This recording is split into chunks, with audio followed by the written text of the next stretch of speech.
On June 9th, 1995, Jongu Foncha, accompanied by Solomon Tandem Muna, Barrister Ekotang Elat, and Dr. Simon Monzu, made a presentation at the University of Minnesota Law School. Esteemed Television is pleased to share from its archives the video presentation of the event and many more made during their stay in the twin cities of Minneapolis-St. Paul, USA, that summer, 1995. Well, good afternoon, and it's a great pleasure for me to welcome you to this panel discussion. Unfortunately, our two of our speakers are not yet here, and we're hoping that the young man driving them around hasn't gotten lost in the police depot. So we're hoping that they will soon be here. The two other people are what we can consider the founding fathers of the Southern Cameroons, and these are the former prime minister. Both of them have been prime ministers, they've been vice presidents, and one of them has also been Speaker of the House in his political career. So when they come in, they'll just join in and we'll continue. But present here are actually the leaders of the delegation concerned with resolving the Southern Cameroon's problem are the chairman of the Southern Cameroun's People's National Council, which is the governing body of the Southern Cameroun's People's Conference, Barrister Simon Danielak, and the spokesperson for the group, Dr. Simon Monzu, who is a law professor. So we're very happy to have them here, and moderating for us today will be Professor Joseph Olako Onyango, who is a visiting professor from Uganda here at the Law Center. I would turn things over to Professor Joseph Olako Onyango, who will say a few words, and then our members of the delegation can start this discussion. Thank you very much, Melissa. I hope you don't mind if I remain seated. I wanted to make this as collegiate as possible. I think we should have a fruitful exchange of ideas. By way of introduction, perhaps, to this panel discussion, I wanted to say a couple of things about the general situation on the African context, for those of you who may be familiar but not quite tuned into what exactly is going on, and then specifically talk a little bit about the way I see the situation in the Cameroons and hopefully what will evolve from this discussion today. As many of you may appreciate, the African context is really under evolution, especially since the end of the 1980s and in the early 1990s until the present time. And what is presently happening in many, many countries around the continent is, if you wish, a search for a second independence.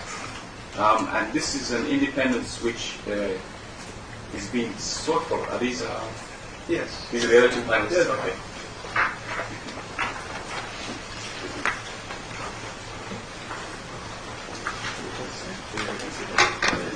Maybe they can.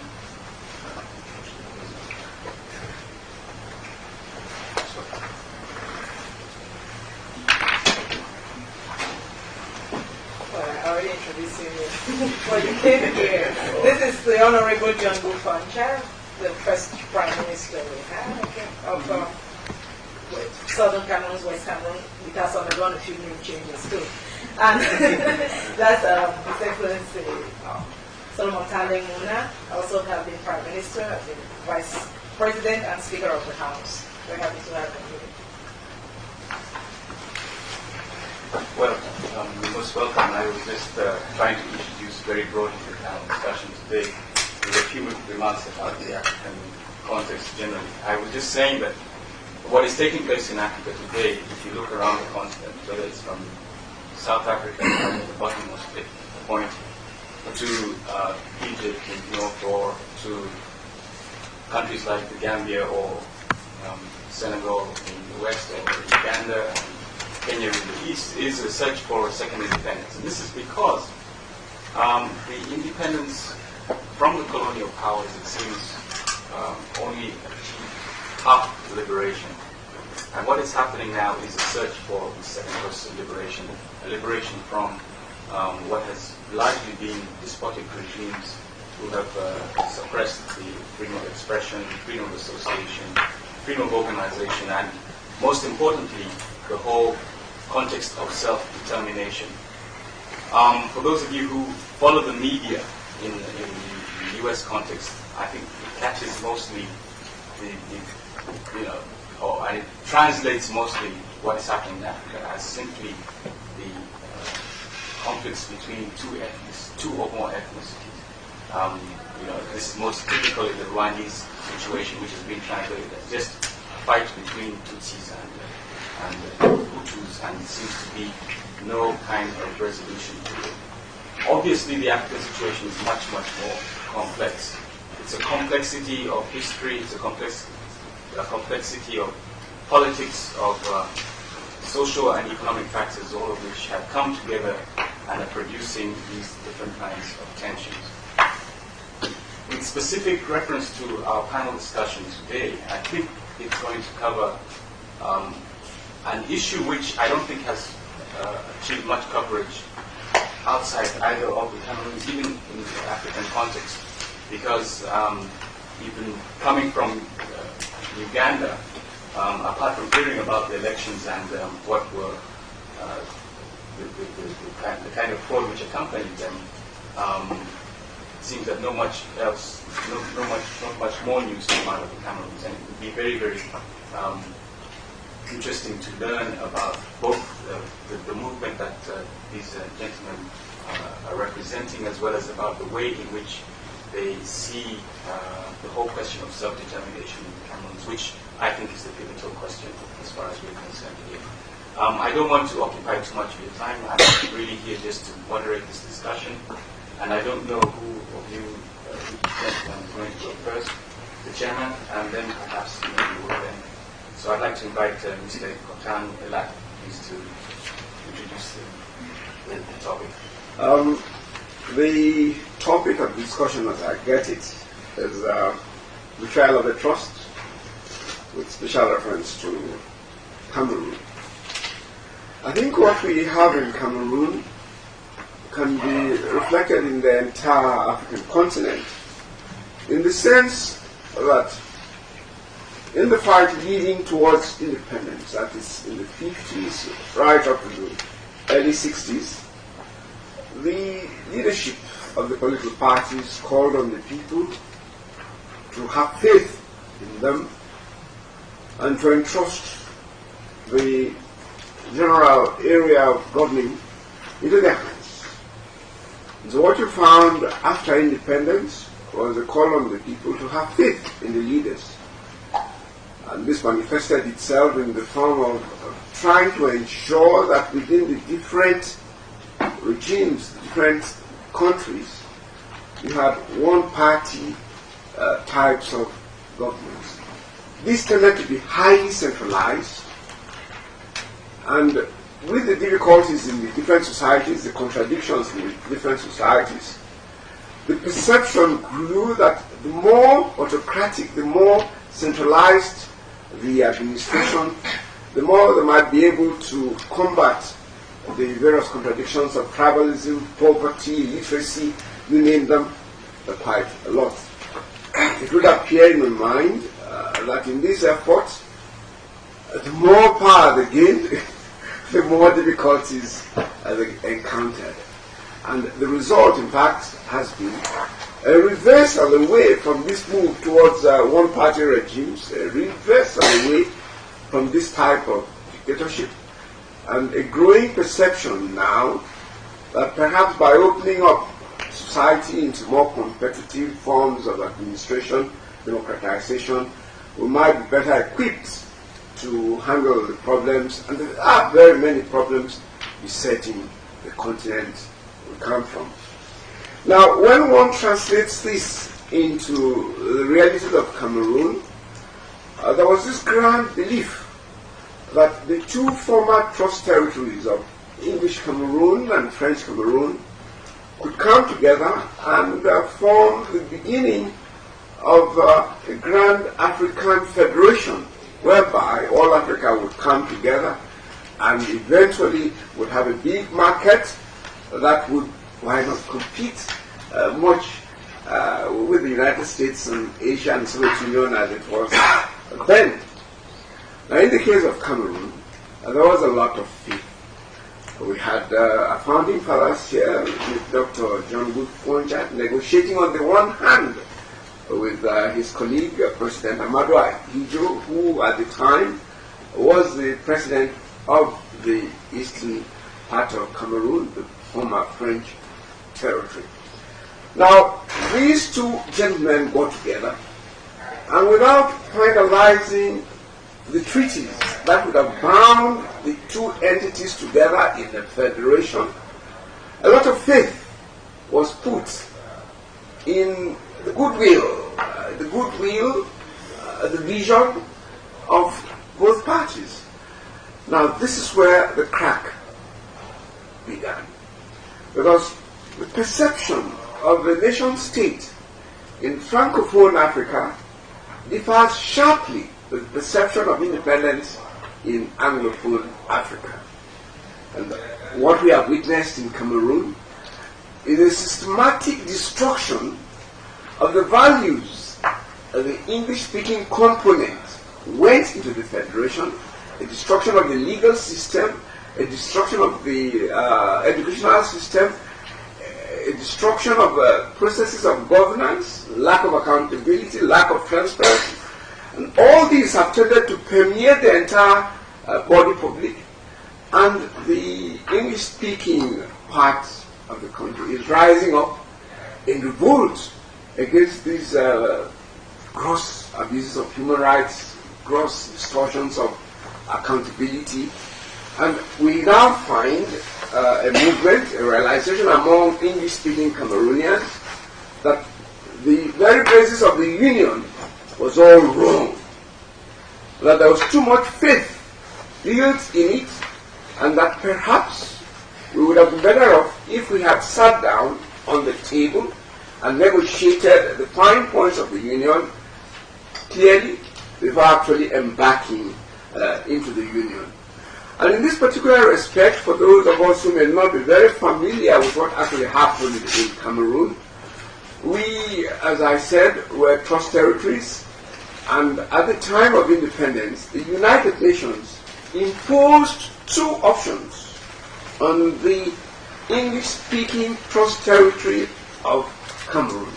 Now, these options were that you either join the Federal Republic of Nigeria or you join the Republic of Cameroon in a federation. As I've said earlier, we entered into this in the wide belief, with all the faith that things are going to work out beautifully, without taking into consideration the different agendas, the differences, the contradictions between the Francophone way of administration and the British way of administration. Now these contradictions are built in, great tensions in the society, and we find a moving apart that perhaps we need time to examine the mechanism for actually building a federation among our two peoples. By way of introduction, Mr. Chairman, that is what I would say at this time. Thank you very much. Can I call on Dr. Monzu? Well, thank you, Mr. Chairman. By way of occupational habit, I'm going to have to stand up. Hoping that the microphone will not become any less sensitive as a result. It's close to 6 months since I ceased being a member of the faculty of the University of Yaoundé as part of my contribution to the cause that has brought us here today. Insofar as in my country, it is very difficult to work even as faculty in a university under the authority of a rector, a dean, a head of department, who sees himself first as a political agent of a regime before becoming an administrator of university at any level. And when, by force of circumstance, you find yourself thrown into the effort to reform, if not change, the regime, then of course you run into trouble with university administrators of this kind, and you have a choice between yielding to them so as to remain in the university, or maintaining your sense of challenge and quitting the university. And I took an option last September in the latter regard. So I ceased to be a full-time member of faculty in the University of Yaoundé. I point this out not for the significance it may have from a purely individual and personal point of view, but as an illustration of the kind of thing which we are up against. Our countries are young. We would have hoped that part of the effort that we put into developing these countries would center around the input of academics in our universities in an endeavor to lay the foundation for progress and development in various fields. And when one finds that one is unable to make such an input, such a contribution, it undermines the total basis for development. And we would have, in that situation, we were forced to insist that if we have to sacrifice certain things to lay the foundation for development, we would have to. Now, Professor Joe Oloka started by pointing out something which I want to repeat as the starting point for what I have to say.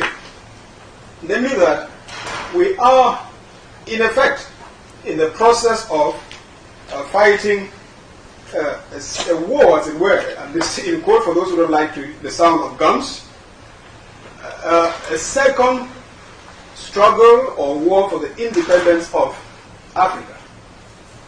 The first was against the colonialists, and that was a visible antagonist whom everybody could easily recognize. He came from the outside.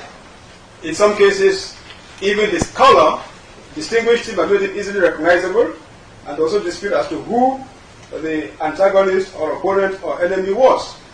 And it was easy for all of us, including those like me who at the time may have been unborn or just recently born, to join in the effort to liberate Africa the first time. But we were all liberating Africa in the hope that it would be just one liberation. That this one liberation would lead to the emancipation, evolution, progress of Africa. Little did we suspect that 5 years on, 10 years on, now perhaps 35 years on, we would have to start yet the second liberation.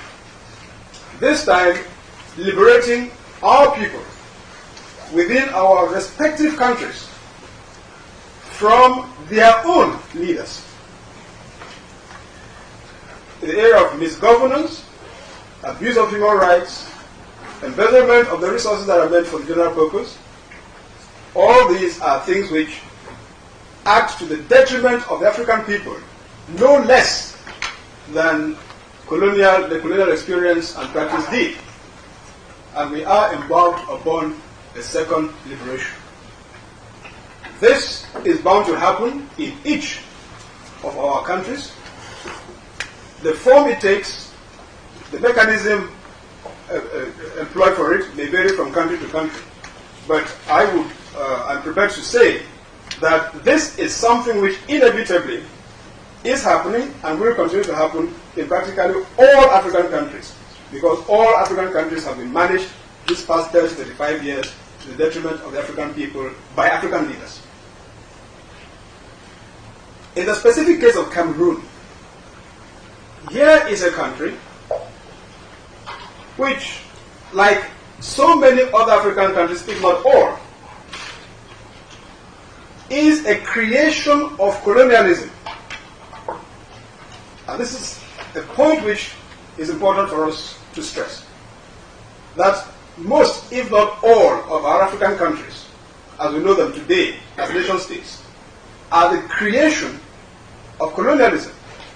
Because before the colonialists arrived, there were various kingdoms and chiefdoms and so on, many of which consider themselves as nation states distinct from their neighbor. And when the colonialists, for his own purposes, grouped all this together to produce Cameroon or Nigeria or Uganda or Kenya or South Africa, it was effectively the creation of the colonialists. And for the 30 years or 40 or 100, depending upon how long the experience lasted, these entities were brought up, fashioned, to run as nation states on a model bequeathed them by the colonialists. So that today, you have a common pattern of public administration, of the conduct of public affairs, that you will find in Kenya, in East Africa, you will find in Botswana or South Africa, in Southern Africa, as you will find in Nigeria or Ghana, in West Africa, based upon the British model. Just as you would find in Senegal or the Central African Republic or Gabon, or for that matter, Algeria in the north, a system for the conduct of public affairs and the practice of statecraft that you would quickly identify with the French model. And the same can be said for countries such as Angola or Mozambique with regard to the Portuguese legacy, Equatorial Guinea, or Sao Tome and Principe, and I don't know what else, Spanish Sahara, in respect of the Spanish legacy. So, not only are African nation states the creation of colonialism, but they inherited from their colonial experience a legacy in the conduct of public affairs which has survived long after the colonialists are supposed to have gone. Now, what is the implication of this with respect to Cameroon? Here is a country which, for good or for ill, happens to have found itself colonized simultaneously by two European powers, Great Britain on the one part, France on the other part, following upon the termination of the colonization of this same territory by one European power, namely Germany, as a consequence of the division of German spoils at the end of the First and subsequently Second World Wars. So a territory formerly colonized by Germany alone subsequently became divided between Great Britain and France. And the English or British administered component evolved along the lines of Nigeria and Sierra Leone and Gambia and South Africa and the rest of it. The component under French rule evolved along the lines of Senegal and Cote d'Ivoire and all the rest. And both territories were prepared under the terms of Article 76 of the UN Charter, which set up the trusteeship system. Both were prepared, as with all other trust territories, for self-government and subsequently independence. It's important to underscore that point. The United Nations should therefore, in pursuance of its obligation under the UN Charter and acting through the administrative authorities who grip the United Kingdom on the one hand and France on the other hand, have prepared these two territories for self-government and independence. And effectively, that is what they did. Great Britain said, towards the end of the year 1958 and the beginning of the year 1959, we can certify that the territory of Southern Cameroons under our administration is ripe for self-government and for independence. The French, on the other side, on the other hand, made the same certification with respect to their territory. And both of these territories should therefore have acceded to sovereignty